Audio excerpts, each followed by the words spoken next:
Okay. We'll take a question from the press here. Hi, I'm Susan Jeffrey from Medscape Neurology. Dr. Kamen, you mentioned Dr. Dake, and recently the Wall Street Journal reported that Dr. Dake had stopped interventions.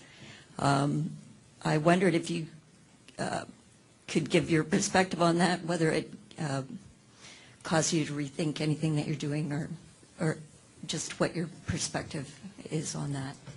Dr. Zamboni and Zimbadanov as well.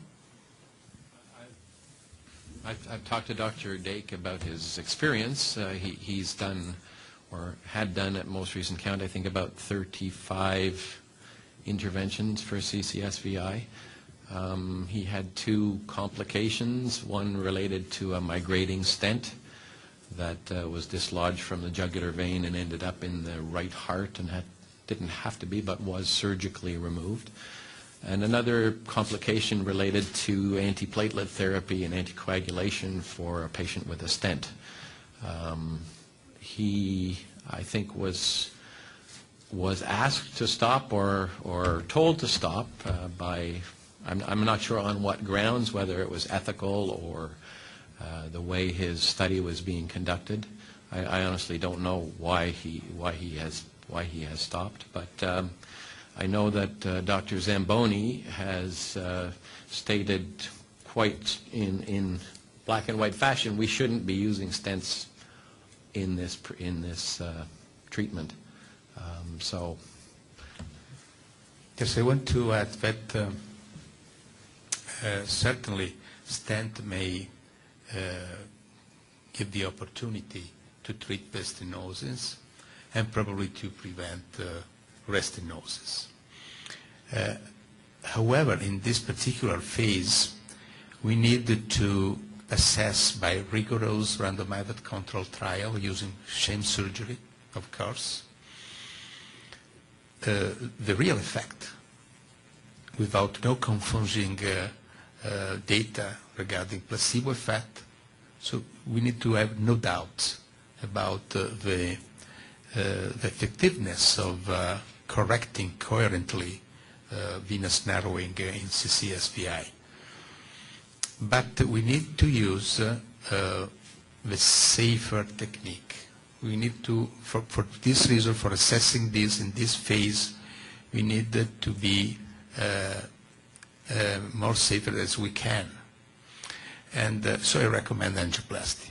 And the other thing is that there are guidelines regarding the treatment of venous malformation. And the first step is angioplasty. And the second step is again angioplasty. And when you have no responder, you have to balance between stenting and open surgery regarding the site of the stenosis. For example, for instance, if you consider the internal jugular vein at the base of the neck, certainly open surgery is a safe option. For example, open patch angioplasties by autologous vein can be considered a not responder. We are lucky to say that adipose vein is a challenging territory for open surgery. It's very difficult and very dangerous. Respond very well to simple angioplasty because we have 100% of resolution. And so this is good because we have in the neck opportunity to perform open surgery, and you do not have need of any stent in the adipose vein. So this, I think, is the right direction to have balancing between safety and effectiveness. Okay, I'd like to take another question from our online audience. I quickly wanted to just let everyone know we are going to extend the time until 1:45 because we have so much interest, especially from online. This comes from Mark from New York, a.k.a. Wheelchair Kamikaze. It says, what about the things we know regarding MS that CCSVI doesn't explain, such as male-female ratios, the common comorbidity with other autoimmune disorders and the most certain link with EBV that EBV has to MS? I think I may take this question. This is really an excellent point, and one of the really key points of our study, where we are exploring female to, I mean, if you think in the venous disease in general, there is 2-to-1 female to male ratio, but we are looking on many different things in terms of the jugular diameter, how the jugular diameter is playing a role with the gender. We are clearly determining the Epstein-Barr virus and trying to link that. So there will be a lot of research, I think, in that case, but at this point it's really too preliminary to comment even on that. Okay, thank you very much. Let's take another question from the press. I'd just like to ask Dr. Zvadnov, how do you account in your prevalence studies for the number of healthy people who are showing CCSVI? You mean why they are showing? Yeah, how do you explain that?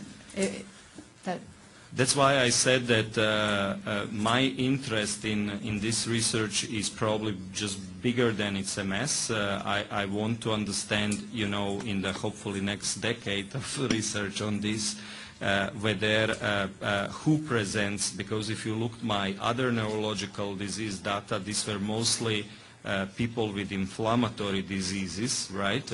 Neurosarcoidosis, Hashimoto, antiphospholipid syndrome, etc. We saw clearly higher prevalence, although it's a very small sample size, than in the normal healthy controls.